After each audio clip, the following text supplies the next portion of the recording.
This is Reporter Room with Jessica Della Davies. Hello, Reporter Room investigators. Come on in, come on in. Oh my goodness, we have a lot of stuff to unpack today in the BRYAN KOHBERGER case. Today, we're going to be talking about BRYAN KOHBERGER's connections to the victims. And yes, indeed, it turns out there are connections to the victims. We're going to talk about Geo Fencing and some of the evidence. That is new information coming out today.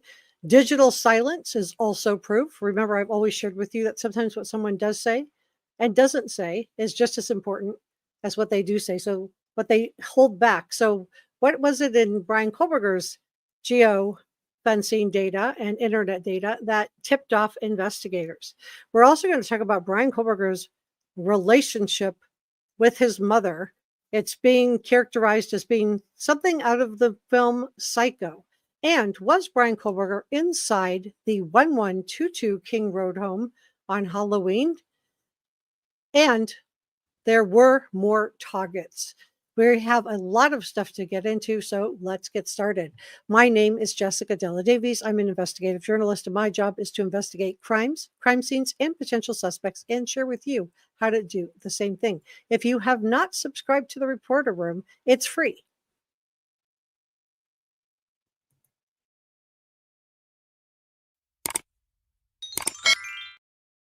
So if you haven't subscribed to the Reporter Room channel, it's free.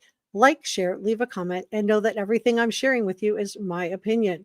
So let's go ahead. Come on in. Tell me where you're from. You can tell me what city, what state, what country, what continent, what planet, whatever you feel comfortable sharing. So let's begin talking about the digital proof and geofencing. And then we're going to talk about BRYAN KOHBERGER's connections to the victims. And yes, there are connections.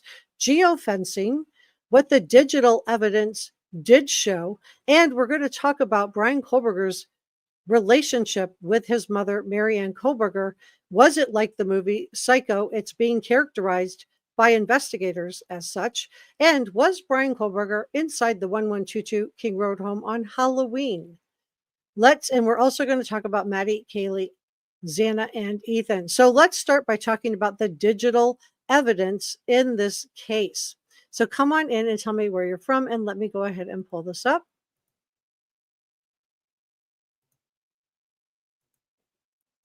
Okay. And let me move myself out of the way. So my sourcing on this is The Independent, and BRYAN KOHBERGER's preparation. The experts were set to testify, and they are sharing with us now that he didn't just Google these cases. He didn't just look these up. It went beyond that. So I'm not going to read the article for you. I just wanted to show you my sourcing. And I also wanted to share that digital silence is proof. So come on in, tell me where you are from. So more details are beginning to trickle out that were previously sealed by the two biggest police departments, which were the Pullman Police Department and the Moscow Police Department. But we also have the Idaho State Police that were involved, the FBI, and the Washington State Police to some extent were also involved. So we're getting a lot of new reports and court docs that are streaming out. And the Independent learned that what they learned about BK from his digital footprint. So this is coming from the Celebrite team. Now, this team uncovered files that were scrubbed from BK's devices, including information he routed through various VPNs, and then deep downloads on SKs, not just like going through it a little bit. He was deep diving this. And what they are saying is that the Celebrite team, is that this painted a chilling picture of obsession. And we know BRYAN KOHBERGER did suffer from obsessive compulsive disorder. So the obsession is not a shock, but the planning, the forethought, and the maliciousness that went into this crime. So while the DNA from the knife sheath is ultimately what tied BRYAN KOHBERGER to the crime scene, the Celebrite team was able to fill in other information, including how premeditated these crimes really were. Now, forensic analysis revealed that BK's phone had only 4 periods, you guys, of total inactivity dating back to June of 2022. So it wasn't like he switched his phone off all the time. And so what was one of the times that phone was turned off? It was during the time of the crimes at the 1122 King Road home. And he didn't, now Jared is saying that he didn't just lose a signal. He didn't just let his battery run out. He said this was an action button. He pressed the power off intentionally and then turned the power back on intentionally. So his phone didn't die. It wasn't put into airplane mode. And he said this was in the middle of his turning his phone off and then turning it on. He did away with Kaylee, Maddie, Ethan, and Xana. And we know he did this because he has admitted to it. So I want to talk about Bryan Kohberger's obsession. And then we're going to talk about his connections to the victims. And yes, there are connections. They're now coming out. Geo Fencing.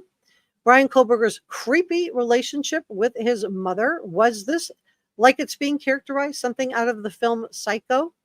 And BK was inside the 1122 King Road house in the weeks leading up to the crimes, and the order that Kaylee, Maddie, Xana, and Ethan, we now know the order of the crimes. We also are going to talk about whether or not Bryan Kohberger had more targets. I'm just going to give you a spoiler alert. He did. He had more targets. So please stay with me. So Bryan Kohberger was obsessed. He was a criminology student, as you well know, at WSU, and he had long been immersed in the study of crimes. And as I've shared with you in the past, I think his psychology degree, his bachelor's degree, was about Bryan Kohberger trying to figure out who he was. Whereas his criminology degree, his master's degree, and his pursuit of a PhD, that was BK trying to decide who he was going to be. Was he going to become a professor? Was he going to become an instructor at a law enforcement academy? Or was he going to become an SK? Well, we do know the answer to that. So it went from academic to absolutely creepy and obsessive. So Heather says that he didn't just Google these cases, and he downloaded the full PDFs of the case files, not once, but repeatedly. He was downloading detailed reports on SKs, including Danny Rolling, who also took out college students, I'm watching my words, with a similar knife. So to determine exactly what happened during that 2-hour window on the night of November 13th of 2022, the Celebrate team recreated the digital environment and studied Bryan Kohberger's call logs. And what they found out is absolutely bizarre and very telling. I think it's incriminating. So this whole thing of Bill Thompson going around saying there wasn't very much, I don't know. There was. They had plenty of evidence. He could have taken it to trial. I'm not saying he should have. I'm just saying he could have. So this is what Heather is saying. She said this wasn't from the Celebrate team. She said this wasn't casual browsing. This was meticulous research. This is how she's characterizing it. So she said to determine exactly what happened, they recreated a digital environment and studied Bryan Kohberger's call logs. She said turning off your cell phone is not enough. You have to disable the Wi-Fi. You have to disable cellular, and then you have to power down. And guess what, you guys? That's what the Celebrate team says he did. He didn't just turn his phone off. Like some people have said, he wanted to conserve his battery. No, he disabled the Wi-Fi, he disabled the cellular, and then he turned it off, powering the phone down. So get this, the Celebrate team also discovered that in the days right before and right after that BK disabled his Wi-Fi access to his devices and routed his traffic through NordVPN. Now, this is a tool designed to make it anonymous, make your activities online anonymous. So he did apply for a job, you will recall, with the Pullman Police Department. And during this job application, he wanted to teach the Pullman Police Department how to solve crimes using technology. And I told you guys, I thought that he had scrubbed a lot of stuff, and he did, but they were still able to gather enough that it looks really, really bad for Bryan Kohberger. So they discovered that in the days right before, the days after, he was rerouting his traffic. He disabled his Wi-Fi access and was rerouting everything through a NordVPN tool. And she said that while this act is not criminal, it was abnormal for Bryan Kohberger. This is what Jared said. Now, he said that Bryan Kohlberger, BK, was diligent in prep and cleanup, and he made our job really hard. This was someone who tried really hard not to be detected. His phone joined the Wi-Fi at the restaurant. Boom, mic drop. So I told you guys I thought Geo Fencing was going to play a role in all of this. For those of you that don't know what Geo Fencing is, let me just bring that up for you. Let me pull that up really quick. Just so you know, like, what is she talking about Geo Fencing? So this is how it works and what it's for. Let me move myself over here. So I've told you guys since I reported out a year ago that I thought this was going to play a huge role, and it turns out it did. So geofencing is simply the ability to create a virtual fence, imaginary boundary or a map, and it alerts your phone. It sends out a handshake on their server and on the phone that records the fact. Like, just take this for example. You go into a coffee shop, you've got your cell phone on, you're scrolling, and you get offered to do what? To use their Wi-Fi. Now, whether you accept or don't accept, it doesn't matter. The server that offered you the use of the Wi-Fi records this, and your device records this as a handshake, and that is geo fencing. So it can be used for good things, it can be used for bad things, but it's definitely being used more and more by law enforcement. And this is just a little bit of an idea of how this is just Snapchat. It just shows you how the geofencing works. So I don't want to get too wonky and go too much into that. I want to stay focused on Bryan Kohlberger, but I did want to share that with you because I think that it is relevant. So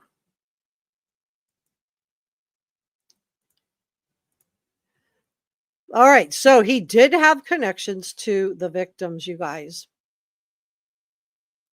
So the Celebrate team pointed out that despite law enforcement's hard work, there was a period of time when the crimes happened until identifying and arrest, the phone seizure, and then the phone extraction. So the best information was most likely wiped or scrubbed from his phone. And this is something that we talked about last week, that I told you guys that just because law enforcement could not find proof that he was Papa Roger, they haven't said it was someone else. They know who it is and they've excluded him. They just simply weren't able to find the proof. That's different than he's not Papa Roger. So I just want to make that difference of just because they couldn't find the proof of something is just because he was really good at scrubbing his phone, but he didn't get it all. So Jared said, but with the time and attention, we were able to paint a picture of what he did on this night. And even though some of the best stuff wasn't there, he certainly did not cover all of his tracks. Now, BK's digital footprint also included a passive log of Wi-Fi networks that his phone sought out. So was one of those the Bluetooth linked to Kaylee Gonzalez? Remember, law enforcement never returned her Apple Watch or her laptop. It had Bluetooth on it. So as we find out more, will this link back to Kaylee? But they said that on the night of the crimes, when BK turned off his phone just before, his phone was searching for a Wi-Fi signal and he was not at home. So they were able to put him in the car. And this also explains why Ann Taylor was forced to say that he was out stargazing on a foggy night. So while motive and connection between BK and the victims was frustrating to a lot of the victims' families and to us as a true crime community, there is digital evidence that is now being shared with all of us that shows that BK may have encountered at least one of their victims at the Mad Greek. Now, the Mad Greek owner has denied that Bryan Kohlberger ever set foot in her restaurant. But, let's be real, guys. She didn't want her Mad Greek restaurant to be associated with these crimes. I get it. But there's no way that a former employee says that they remember Bryan Kohlberger visiting. So I just want to show the receipts on that.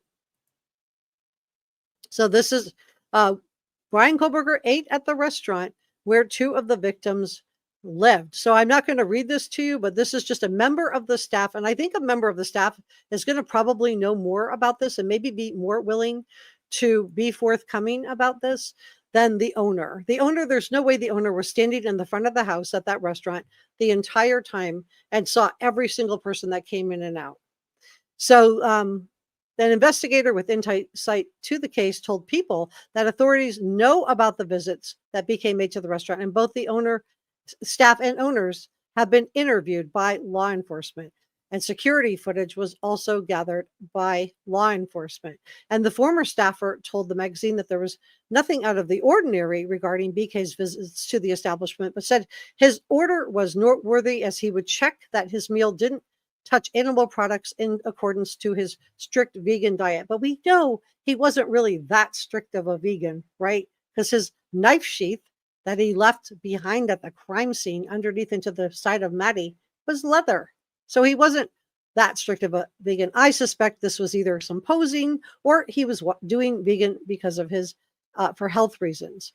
Or he likes animals but doesn't like humans. I don't know.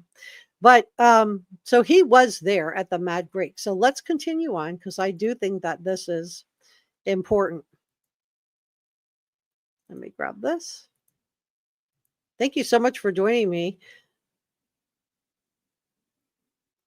And yes, we are going to continue to, after we go through this, we're going to talk about BRYAN KOHBERGER and his enmeshment with his mother.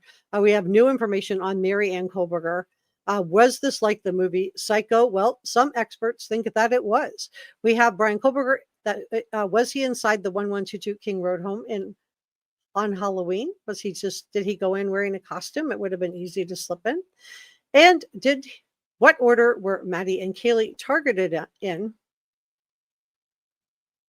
So let's go ahead. Let's keep going, and then we're gonna talk about his bizarre behavior online, and then we're going to talk about his mother, BRYAN KOHBERGER. So unlike the DNA on the knife sheath found at the crime scene, the digital evidence didn't deliver one big aha moment to the Celebrite team.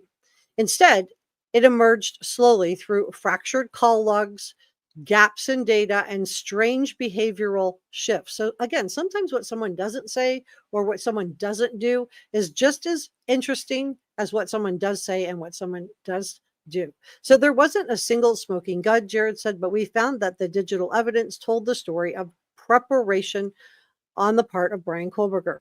DNA can tell you who did it, but the digital evidence showed us intent. And this is what we were going to testify to. And Heather emphasized that proving intent required building a baseline of normal digital behavior and then watching how it drastically changed leading up to the November 13th of 2022 date. She said, if you can prove normal behavior and then go, whoa, this is completely abnormal, and that moment lines up with a crime, well, that's not an accident. And that's what the periods of silence show us. The fact that he switched off his Wi-Fi and powered down his phone and then powered up his phone and turned his Wi-Fi back on show that this was not an accident. So I do think he scrubbed a lot of his data off his phone.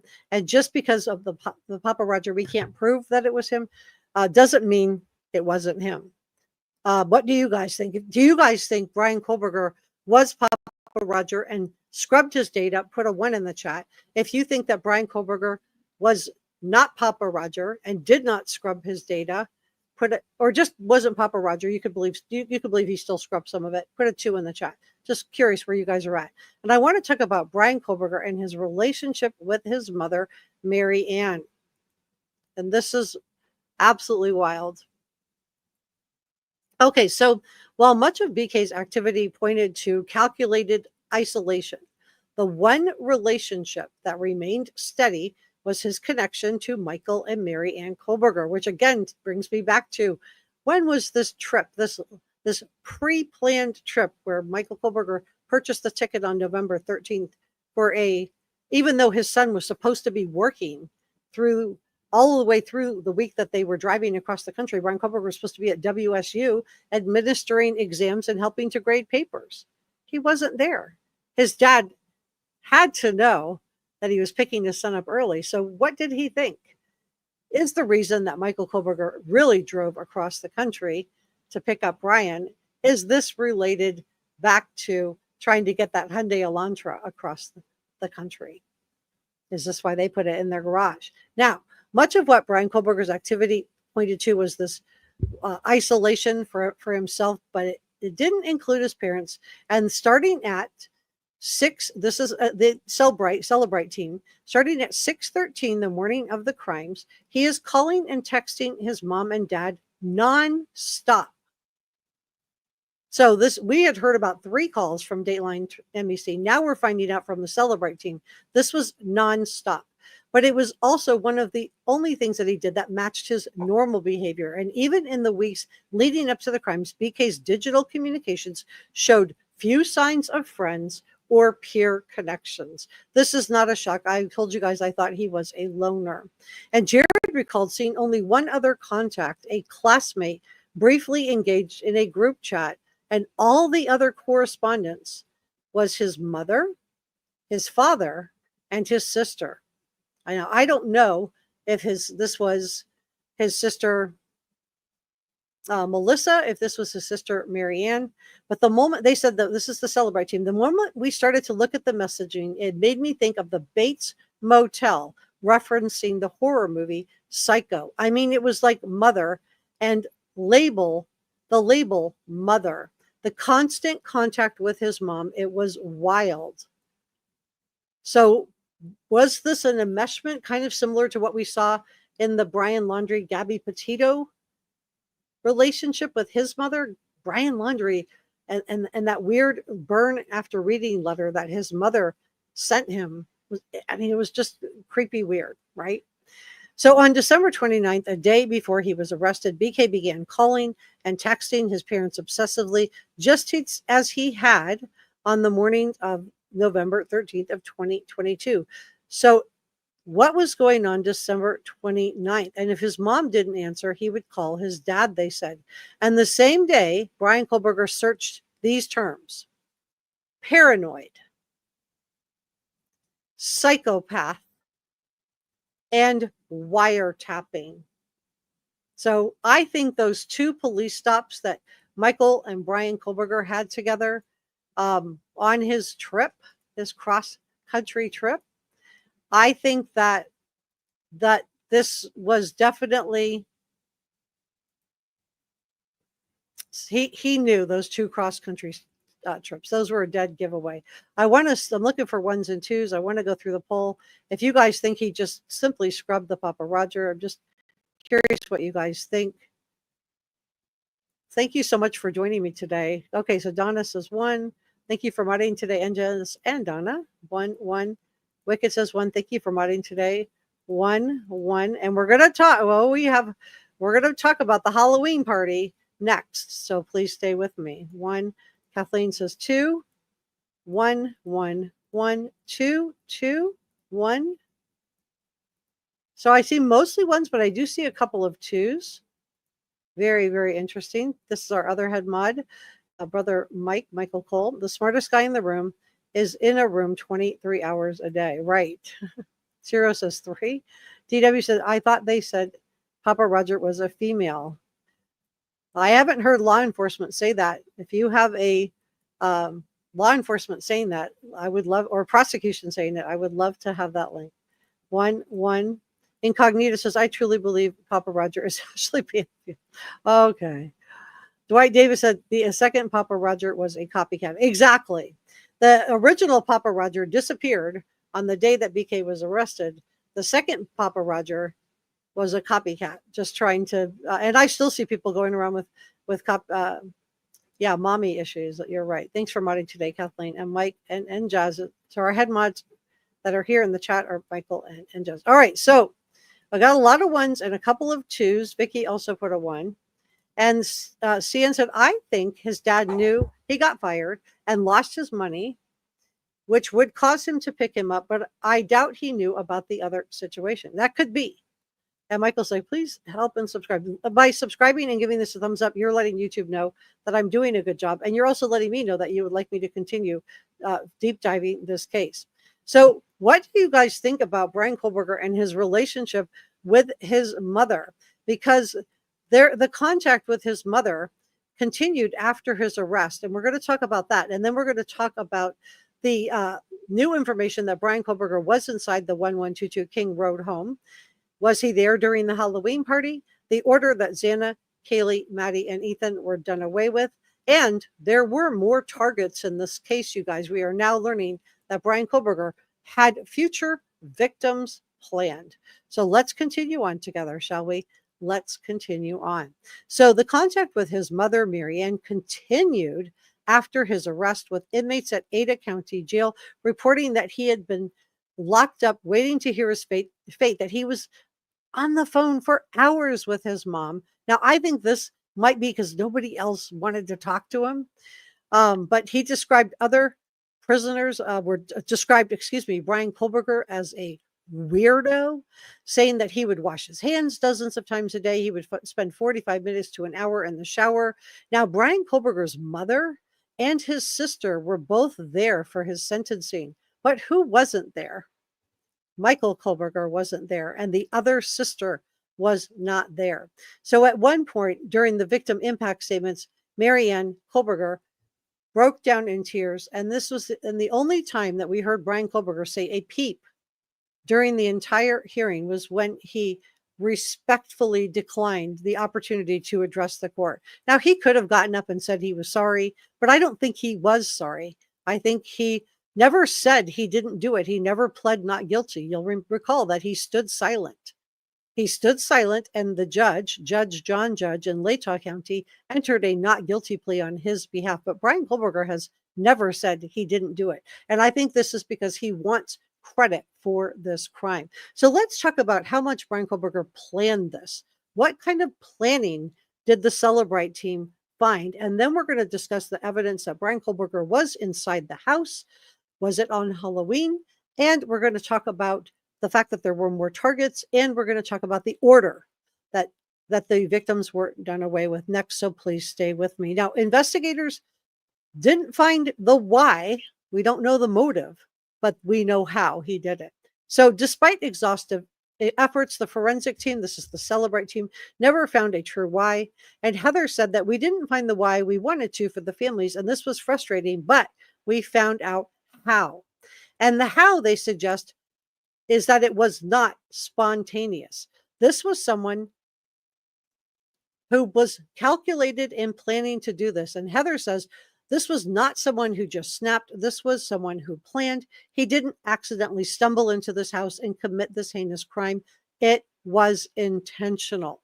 It was intentional. So let that sink in. So let's talk about the evidence that Bryan Kohberger was inside the 1122 King Road home during the Halloween party. And then we're going to talk about the order that Kaylee, Ethan, Maddie, and Xana, we now know the order that they were done away with. And then we're going to talk about the fact that there were more targets in just a moment. So please stay with me. So was Bryan Kohberger in the house before? I believe he was. Let me take this down and pull this up.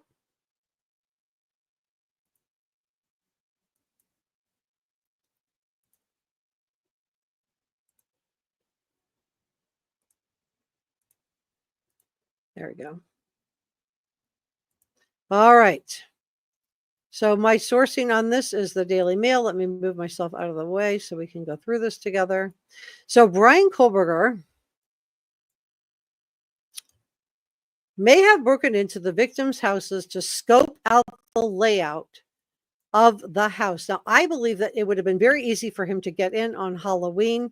Let me know if you think it was Halloween or another time. If you think it was Halloween, type the words Halloween in the top chat or in the comment section below. If you think it was another time, then just put another time. I'm just curious what you guys think on that.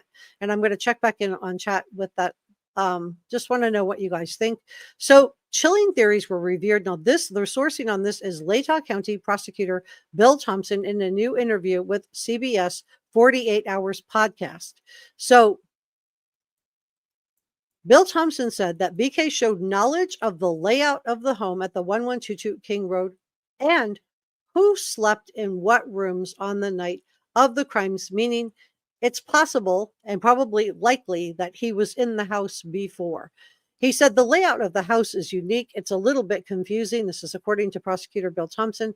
Admittedly, he was parked behind the house on that bank, and that we believe this is where he parked, and he would have been able to see into the house at night, and he would be able to see. Now he's talking about that parking lot that's related to the apartment complex next door that looked right into Maddie's room. And he would have been able to see the rooms and where they were. Whether he was actually in the house at some point before November 13th, we don't know for sure, but we cannot exclude that. I believe he was in the house. In the early hours of November 13th, BRYAN KOHBERGER broke into the house and did away with 4 victims. So we're going to talk about the order next. So he entered through the patio doors in the kitchen on the 2nd floor. He went straight up to Maddie's room, where Maddie and Kaylee were in the bed together. And we know that Kaylee was in the bed between Maddie and the wall. So she was literally pinned, even though she was fighting back, between Maddie and the wall and couldn't get out. He stabbed both of them multiple times. On the way back downstairs, he encountered 20-year-old Xana, who I believe heard strange noises. And she also, I think, was taking her DoorDash back out to the kitchen counter. She had just received the DoorDash delivery just a few minutes before. I think she would have felt the coldness from the air from the patio door being left open. And BK left through the same door that he entered, passing roommate Dylan, who opened her bedroom door after hearing concerning noises. So he was in the house for 15 minutes. And Bill Thompson said the police could not confirm or deny that BK had been inside the house prior to that night. There is evidence to prove he was certainly stalking that neighborhood in the run-up to the 1122 King Road crimes. Now, the prosecutor revealed that the victims might not have been his only targets. Let that sink in, you guys. There were other targets. He said certainly there may have been other potential victims that he was looking at. Now, who these potential victims were and what led BK to pick his chosen targets, only he knows. And as I've shared with you in the past, I believe that he selected that house because it was a party house. And I hearken back to Elliot Rodgers' manifesto, where, you know, the day of retribution was November 13th. I believe it had to November of 2013. I believe that this would have been significant to BRYAN KOHBERGER, who had studied Elliot Rodgers in school while he was under the tutelage of Professor Kathleen Ramsland at DeSales. Now, this is when Bill Thompson was doing his publicity tour and saying that there was no connection ever found between BK and the victims. And of course, now we know this is nonsense. And I think that BRYAN KOHBERGER, the fact that he was at the Mad Greek, that we are now finding out from the Celebrate team, according to the Geo Fencing, that he certainly did have connections to the victims. He just scrubbed them very, very well. Now, the cell phone data reveals that BK was surveilling the student's home, and from July 22nd through November 13th, his cell phone placed him in the vicinity at least 23 times, mostly between the times of 10 p.m. and 11 a.m. And from July 22nd through November 13th, he would have no reason to be in that neighborhood at those hours. There was not a shop open nearby that he could say, well, I was going to this store. And 1 month earlier, Kaylee had told multiple people, including Dylan, Bethany Funk, and her boyfriend, her ex-boyfriend, Jack Decor, that she had seen a man watching her in the trees around the house when she took Murphy the dog outside. And friends also recalled multiple occasions during parties where Kaylee called Murphy. He would run barking into the woods. She would try to call him to get him to come back. Now, he was smart. He was a golden doodle, labradoodle. And you know, those dogs are highly intelligent. So for him to just run away and disappear into the woods was really out of character for him. This is according to multiple friends, including Bethany and Dylan and Jack Decor. So on the November 4th, so 9 days before these innocent young people were done away with, the roommates came home to find the door of their 3-story house wide open. Bethany Funk was so scared that she grabbed golf clubs. And she went room to room thinking that there was an intruder in the house. This is according to police records. Now, Kaylee also mentioned that someone was following her in the 2 or 3 weeks before the crimes. Now, get this. around the same time, a female student living on Queen Road. So what are the chances, you guys, that there were 2 creeper peepers? I don't think so. So around the same time, a female student living on King Road next to or near the 1122 King Road said that a man tried to break into her house, but the door was locked. The difference between her house and the 1122 King Road house is that patio door would have been very easy to pop if it was even locked. And we don't know if it was locked or unlocked. At the time, the female student living on Queen Road, close to the King Road home, said a man tried to break into her house, but the door was locked. And Bill Thompson, prosecutor, told 48 Hours that BK was surveilling or stalking the area to get a sense of the neighborhood and the likes of the students' living patterns. So the investigators had not been able to verify if those strange occurrences of the man lurking in the trees were connected to BK. But you guys, who else was lurking in the trees? You know, how many creeper peepers did this neighborhood have? They can't prove that it was BK that was trying to get into this other woman's house on Queen Road, and she had locked her doors. But again, how many creeper peepers were out there? So the cell phone experts were not able to correlate BK's phone being in the area at that time of those occurrences. But that only means he either A, scrubbed it, or B, turned off his Wi-Fi, turned off his phone. But he said they were able to show that he was in the area at least 20 other times, likely between 10 a.m. and the wee hours of the morning, 4 a.m. Again, no shops are really open at that time. Certainly nothing on that street that he would have any business to be there. And now we know he has admitted to doing it. Prosecutor Bill Thompson said, so we certainly believe that those trips were involved. Mr. Kohlberger looking, surveilling, or stalking, whatever the case may be. So Bill Thompson's talking about BRYAN KOHBERGER and that there was no stalking was a legal definition. You guys were right about this. You guys told me this in the comments, and I reported it out on the channel after. This is why I love reading your comments. So BRYAN KOHBERGER was surveilling. He was stalking the house, and this is according to the prosecutor. It didn't meet the legal definition of stalking in Idaho, which means that the victims would have to feel threatened or the victims would have to feel afraid, right? But it did meet the other, just a normal definition of stalking. So there's Bill Thompson. We certainly believe those trips involved Mr. Kohlberger looking and surveilling or stalking, whatever the case may be. So there it is. The prosecutor saying there was stalking. Whatever you want to call it, he was stalking that house. So BRYAN KOHBERGER has never answered any questions that we know about yet. He refused. He could have said he was sorry. He could have refused, allocated, and shared some information. But instead, he chose to stare blankly around the courtroom at the families and the loved ones of the victims as they delivered their heartbreaking victim impact statements inside the courtroom without a single look of remorse or compassion or care or any type of emotion for any of the victims. And when he had his chance to speak, he respectfully declined. So Bill Thompson said that he told 48 Hours that he saw nothing in BK's eyes when he was confronted by the families he had torn apart. And I believe it. We've heard from multiple people about his staring and just how cold and calculating he was. He said, I saw nothing in BRYAN KOHBERGER while the impact statements were going on. It's as though his eyes were empty. He's an enigma to me. The evil that he committed is incomprehensible. When asked if he had a message for BK, Bill Thompson said, goodbye and good riddance. Very, very interesting, you guys. All right, let's continue on because we have a lot to unpack. Let me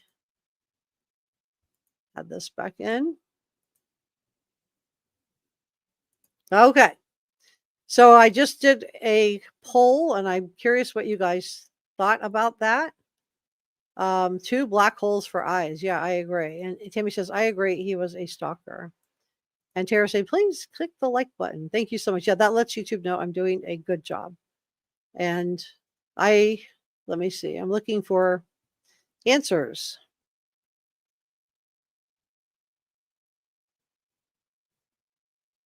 of what you guys think about this. Dwight says, I wonder if his WSU colleague that he installed a security camera for was his potential victim. Well, we're going to talk about that. We're going to talk about that. That's a very, very interesting thing. Yeah, the poor dog. Very, very scary. Yep, you're right. Very, very scary. All right. Let me move this. Okay, so ice cold. He was characterized as being ice cold. So I believe that he was there at the 1122 King Road house. And in my opinion, we're going to talk about the order. Now we know the order of how these young people were done away with. Then we're going to talk about proof that there were more targets. We're going to also discuss, we're going to look at the video of Bryan Kohberger's Elantra circling the house. And what are the odds that there was another creeper in the exact same neighborhood as this one? So let's go through the order. We know that Bryan Kohberger entered through the patio doors on the second floor. He went straight up to Maddie Mogan's room on the third floor, and he did away with Maddie and Kaylee both. I'm not going into any graphics, and I'm not going to be showing any pictures out of respect to the victims. On his way back downstairs or leaving the house, he encountered Xana. Now, I believe she came up part way through up the stairs, and I believe it was Xana who called out, "There's someone here." And I think that he chased her back into the bedroom. And he did away with Xana next. So Xana was third. So I think Maddie was first. Kaylee was second. Xana was third. And then Ethan Chapin, who was sleeping in the bed in her room on the second floor, was fourth. Now we have new reporting that says that Dateline did get this wrong, that Ethan Chapin's legs were not carved and that there was no buttocks marks where Bryan Kohberger would have sat down. So Dateline did get that incorrect. And I wanted to just share the update. And as I've been telling you guys the whole time, we have to keep our minds open for new information and new reporting as more very helpful information continues to pour out. And it's going to continue like this for the next few months. So BK then left through the same patio doors that he entered, passing Dylan Mortensen, who opened her bedroom door for a third time after hearing concerning noises in the house. And in total, Bryan Kohberger was inside that house for about 15 minutes. And that was plenty of time to do what he did. So there was no sitting down, there was no having a rest, and there was no carving. Okay. So prosecutor Bill Thompson said that the police did not confirm or deny that Bryan Kohberger had been inside the 1122 King Road home prior to that night, and that there is evidence to prove that he was certainly stalking that neighborhood in the run-up to the crime. So there it is, Bryan Kohberger was stalking. So let's talk about proof that there were more targets, and then we're going to look at the video of Bryan Kohberger's Elantra, and then we're going to talk about was there another creeper in this neighborhood? So there weren't more targets. Prosecutor Bill Thompson revealed that the victims might not have been Bryan Kohberger's only targets. He said certainly there may have been other potential victims that he was looking at. So who were these potential victims, and what led Bryan Kohberger to ultimately pick this house to begin with? I don't know if we'll ever know the answer to that unless Bryan Kohberger tells us himself. In a press conference after BK's sentencing on July 23rd, the police stated that the 1122 King Road house had been targeted, but they were not clear if Bryan Kohberger was specifically targeting one or more of his victims inside. And I believe this is because Bryan Kohberger successfully scrubbed a lot of what was on his electronic devices. Now, I think the target, in my opinion, is very clear. The fact that he came in through the patio doors on the second floor and made a beeline to the third floor tells me that the target was either Maddie or Kaylee. So we're going to look at, I want to go through this video of the house. Let me just pull this up. I have it up. Yep. Okay, let me take this down and bring this up. Okay. We're not going to spend a long time on this, but I just do want to touch on it. Let me move myself really tiny here. All right.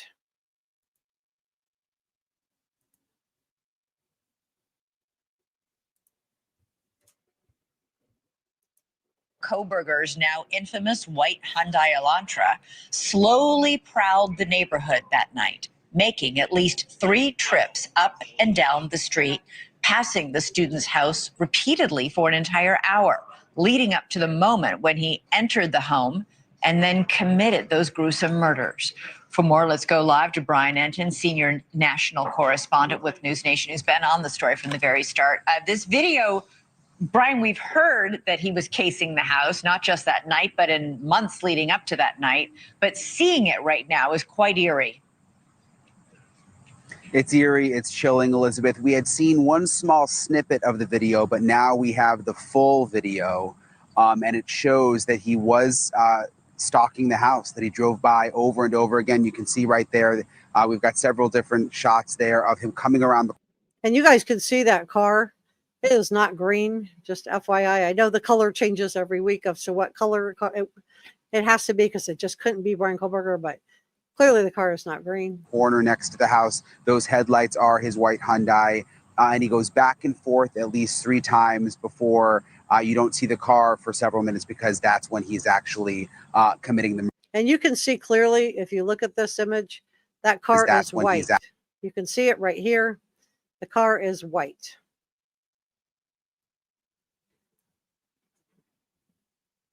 For several minutes, because that's when he's actually committing the murders. We know that this is going to be a key piece of evidence during the trial. It's now been released. You also, by the way, see the DoorDash driver show up. Remember, Xana, one of the victims, ordered DoorDash before the murders, and you can see the DoorDash driver pull up and then actually walk around trying to find the house.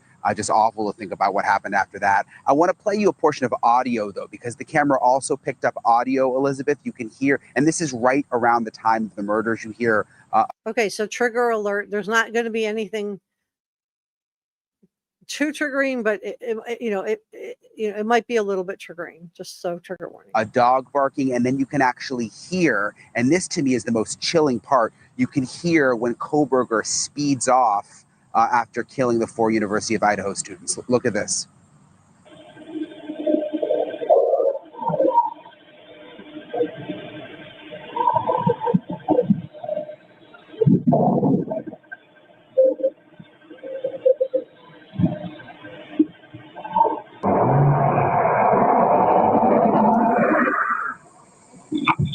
So he really did tear out of there, you guys. This wasn't just, moseying off. He ripped out of there. And in my opinion, this is because his adrenaline would have been pumping. It would have been going. And he also was scared, I think, at that point that someone had called 911, because someone did call out, according to Dylan, there's someone here.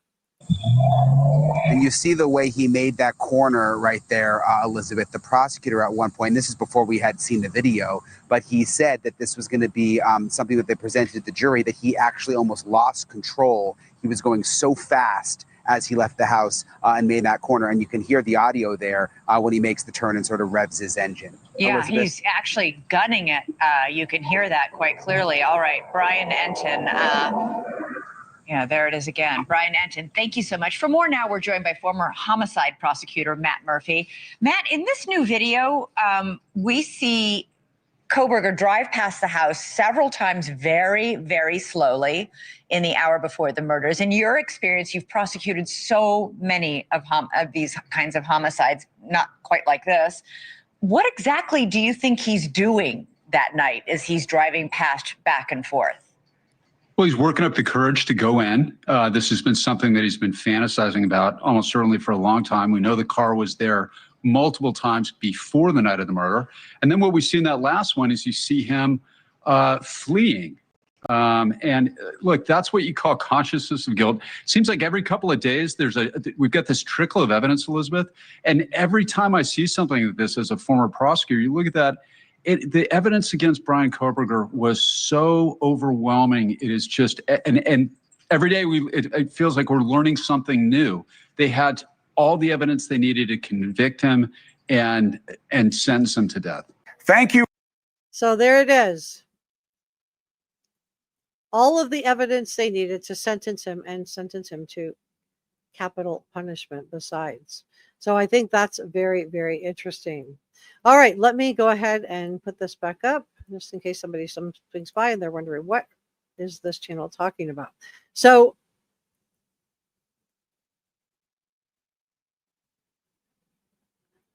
more documents are going to be unsealed in this case. The Idaho judge will be unsealing this.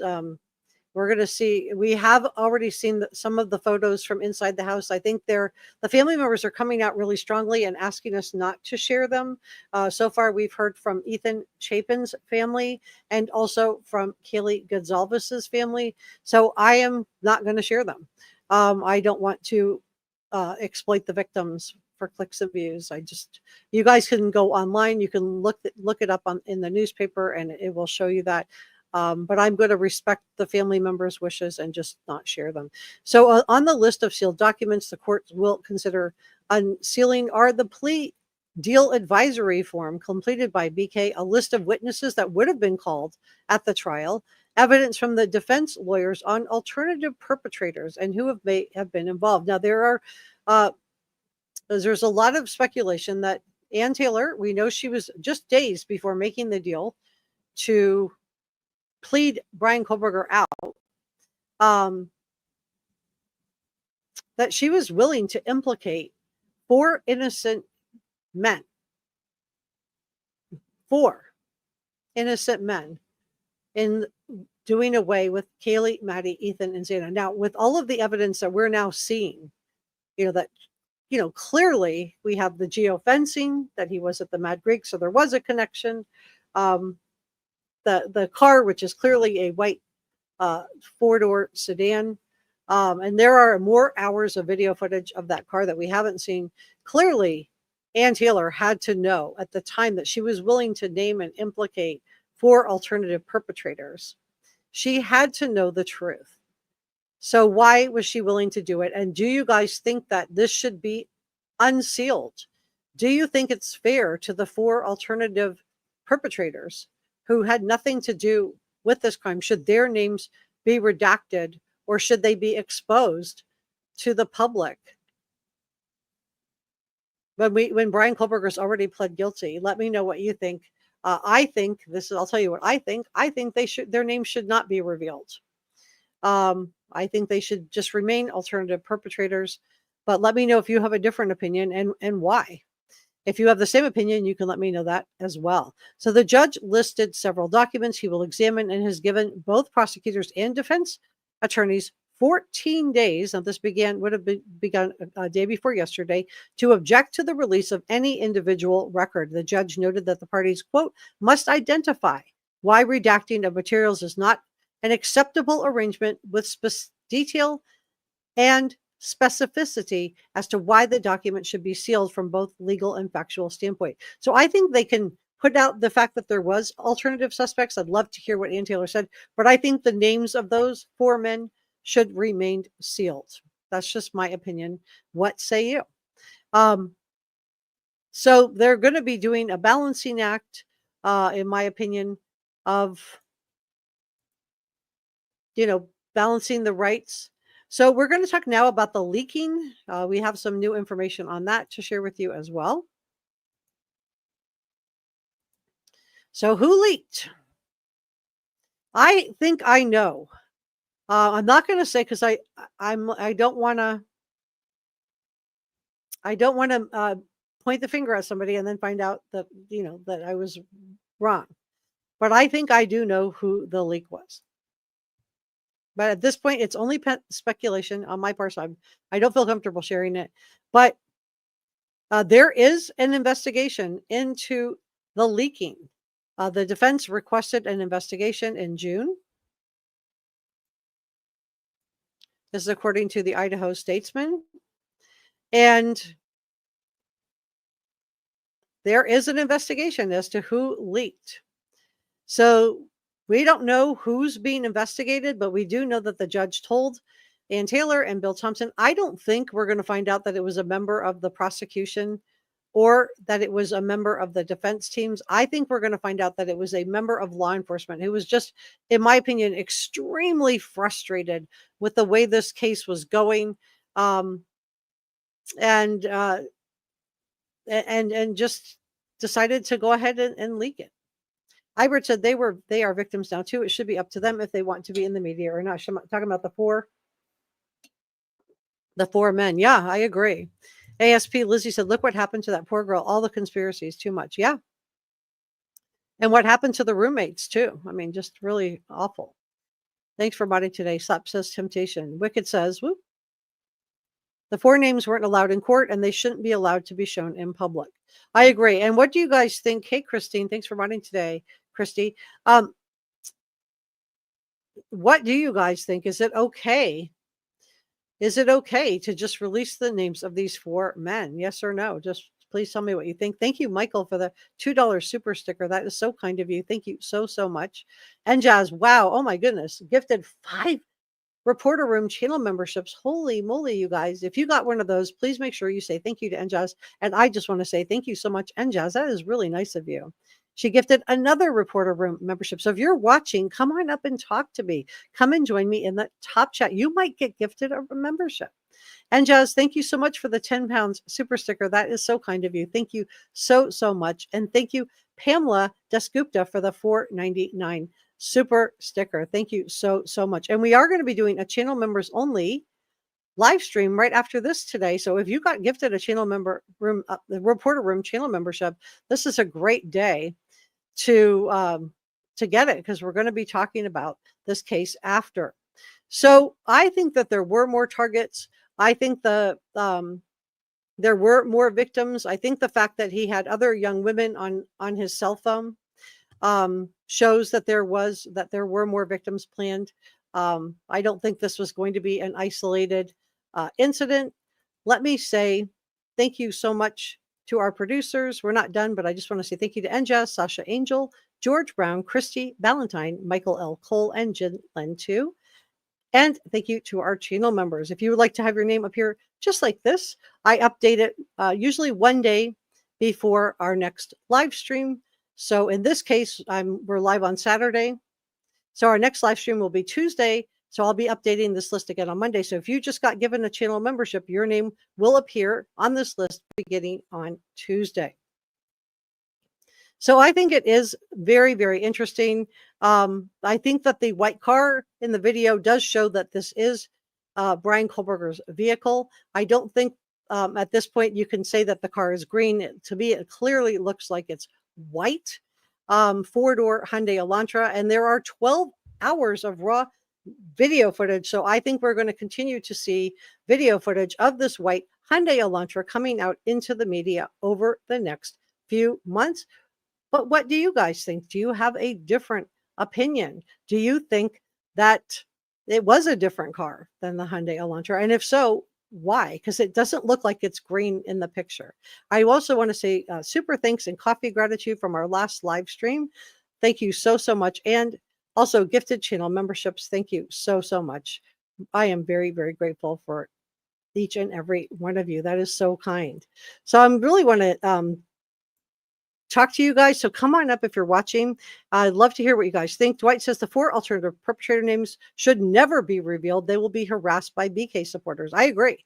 I think they'll be harassed endlessly. There will be videos made about them as to where they were, why this could be them. I agree. I think to protect these innocent 4 men, they should be left alone. Kim says no. Kathleen says no. It's not okay to release the names. Piplover says the poor roommates are still getting bashed. I feel bad for them. Yeah, I mean, I do too. And when you see Dylan just like bawling her eyes out, doing her victim impact statement, and you see how much trauma, again, she was only 19. Do you guys remember when you were 19 years old, or maybe you had a child that you saw go through that age, how young that really is? That's a lot of trauma for a 19-year-old. So DE says no way. Jody says no. So it seems like a lot of people. So thank you so much, and just for the gifted channel memberships. Donna is saying congratulations. Barbara says 221 on the thumbs up. Oh yeah, tell me what number thumbs up you are. And also watch your words when you're dropping me a comment in the comment section below. Please don't use certain words, because what will happen is you'll get caught in the YouTube algorithm. The same words that some of you guys are like begging for me to use that I don't use on this channel. Don't use them in your comments. That way I can see your comments and other people can too. And if you do tell me what number thumbs up you are, you don't have to put a hashtag on it, and that will reduce your chances of being caught in a YouTube filter. DE says that town is too small for that type of info to be out. I agree. Trisha says no. So I'm not seeing anybody that thinks it's a great idea to release this. Thanks for modding today, Leslie. She said, no, they don't need the grief. And thank you for modding today, Anderson. Anderson says no.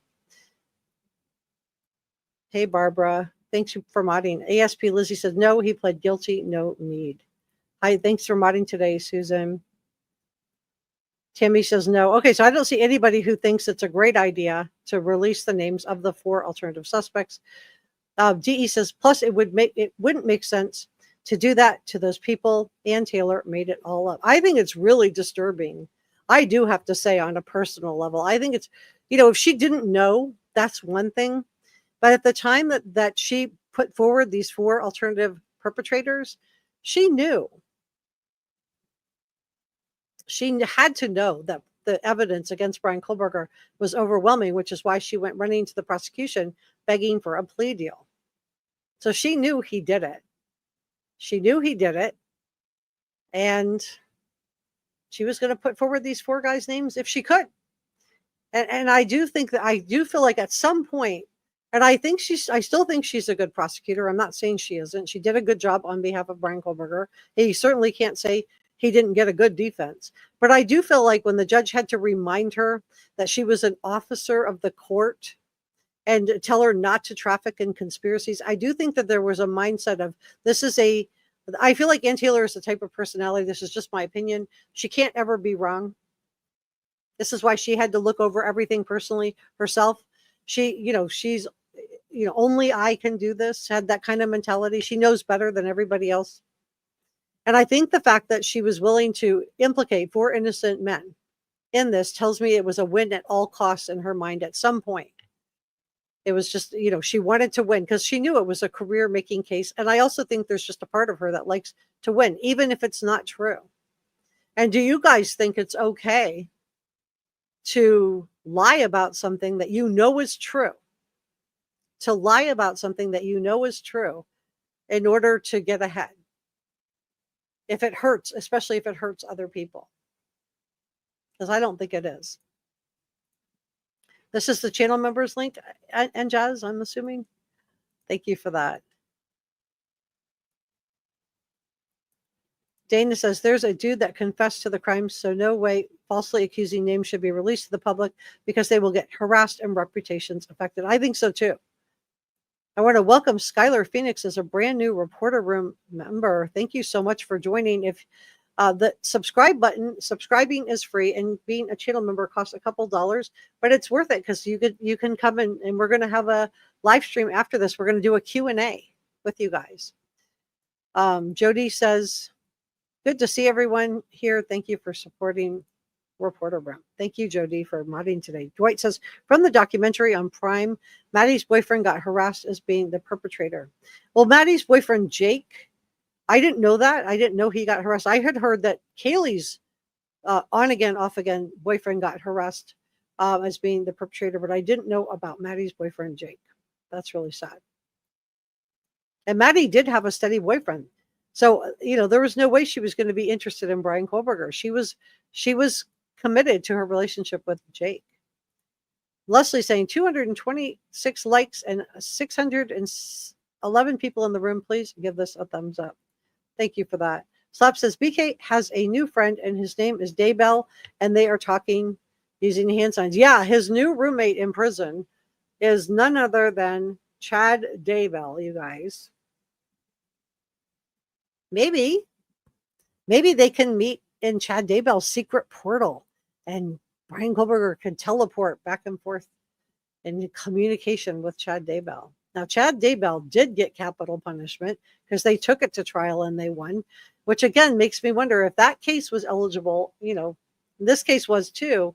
I don't know how you guys feel about this. On the one hand, we had a kind of a mixed bag. Half the families are happy with it. The other half are not. Thinking about it from the witnesses' point of view, specifically Dylan and Bethany, the two surviving roommates, I have to think that maybe doing a plea deal was easier on Dylan and Bethany, even though some of the family members feel like they're never going to have answers to certain questions. But maybe it was better to do it this way. Maybe Bill Thompson was right. Maybe I'm wrong. And maybe it was better to protect Dylan and Bethany and some of the other witnesses too, that would have been definitely had their lives, looked into. Zero said, I think the Elantra could go for a very big price on eBay or Craigslist. Ooh. DE says, poor Dylan, still traumatized. Michael says, do not release the names. I agree. Susan, I didn't see what happened. I'm like trying to find your thing. Oh, Susan says, I'm so sad. I lost my pet cat of 16 years 2 nights ago. Oh my gosh. Trying to get back into the swing of things. I'm so sorry, Susan. Pets are family too, aren't they? And Tara and Lori both say that they're sorry. Tara, thank you so much for modding today. Donna says she is like number 230. Yeah, if you did give us a thumbs up, please tell me what number. Francie says number 57. Ibert says 222. And Jamie says 86. So thank you so much for that. All right.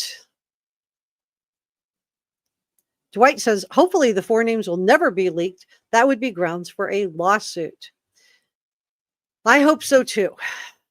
Kelly said, it would be very sad if I lost my cat of 5 years. He's so special. Yeah, pets are family, you guys. Adonna says, Ann Taylor lied through the whole case until the end. Yeah, she did. She lied. I'm wondering if this is part of the reason where the prosecutor, Bill Thompson, just got to a point where he did feel beat down because he was being probably harassed and threatened too, right? We just haven't heard about it. But he was being harassed and threatened probably. We know Ann Taylor repeatedly claimed falsely that he wasn't turning over all of the discovery to her until we got to this new judge in Ada County, the one that Ann Taylor begged and pleaded to get her case moved over to Ada County. And this judge, said he wasn't trafficking in conspiracy theories. And he had to remind Ann Taylor she was an officer of the court. And so, yeah. SLP said there was ethical issues with Ann Taylor. Kathleen said, I agree. Barbara said, my heart aches for the families and the survivors. Cian says, this is the number of my thumbs up. Is that what I'm talking about? Yeah, that's what I'm talking about. All right, guys. Well, I'm going to head over right now. I'm going to be doing a members only live stream. I do want to say thank you to those of you for those of you that don't know, and I'll just tell you what happened to me really quick. I had a rough week. This is something personal, so maybe, that's okay if you don't want to hear about this, but this is just crazy. And I'll tell you what happened to me. So maybe this doesn't happen to you. So I was climbing into the bathtub to take a shower. I was planning to take a shower and don't know what happened except that my legs went out from under me and I went down and I fell. And as I went down, I must have grabbed the shower curtain because the rod for the shower curtain fell down and ended up underneath me. And I landed on it with my ankle. So thank you to all of you who told me I was trying to just, I was like, stayed at home with just like, my ankle hurt so badly. It had like a black and blue line. You could see how I landed on the bar, the shower curtain rod. And so I just posted I wasn't going to be able to go live the next day because I had to keep my leg elevated because I had so much swelling. And I just want to thank you guys that recommended that I go get it checked out, because I did go get it checked out and they did x-rays and nothing, thank goodness, was broken. They said if there was something broken, it was a hairline and they wouldn't do anything different than what they did for me now. But I am on crutches for this week. I have been icing it. I have my leg up right now, which is why I'm in a little bit of a different position. Normally, you guys know I would normally do another live stream in between this and the channel members, but I'm not doing that because I just wanted to get this one done and be able to re-elevate my foot. But I just want to thank you guys for all your well wishes and also just share with you what happened and how fast it happened. So what do I recommend to try to keep this from happening to somebody else? I would say It might be worth it, just if you consider the cost of one ER appointment or the cost of, a broken leg, you might consider putting a grab bar in. I don't have one. I'm definitely looking at putting a grab bar in. I don't want this to happen again. And then the other thing is I did land on a mat. Thank goodness I had a long, like 60-inch long mat right up against the bathtub. I went down on that. So that probably saved me, hitting my head or knocking myself out or something worse happening. So I would recommend us, putting a soft, big mat underneath you. And the other thing I would recommend adding, just for your own safety, is maybe some of those stickies with the rough edges on the bottom of your bathtub, so that you don't, so if there is a little bit of, because I think it was probably just a little bit of conditioner. I have really long hair. I do condition it really heavily. And so I'm wondering if I just didn't rinse it out all the way usually I rinse the bathtub as carefully as I can, so I'm not slipping on conditioner, but I'm thinking that's probably what made me fall. And then if you do have this happen, don't do what I did. Don't wait, 16 hours to go to the ER. I laid there just in agony for hours before, and worrying, not knowing what was going on. And it wasn't until you guys urged me to go to the ER that I finally went and got myself checked out. So I just want to thank you guys for that, for telling me to go get it looked at. And then the ER said, you absolutely should come and get checked out when you fall. The other thing that was concerning is because I couldn't remember how I went down. They were asking me, did you hit your head? I didn't know.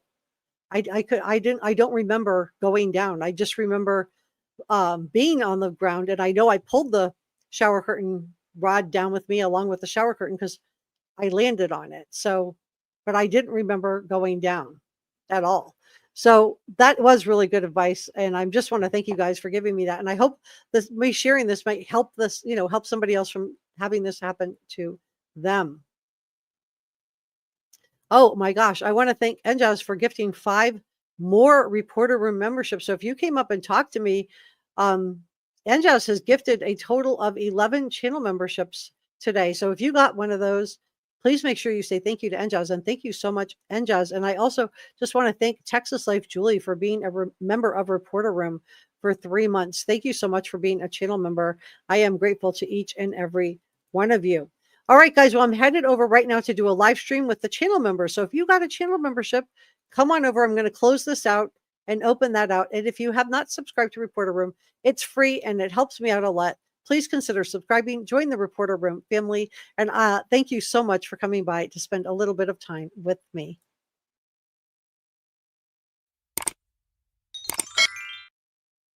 See you next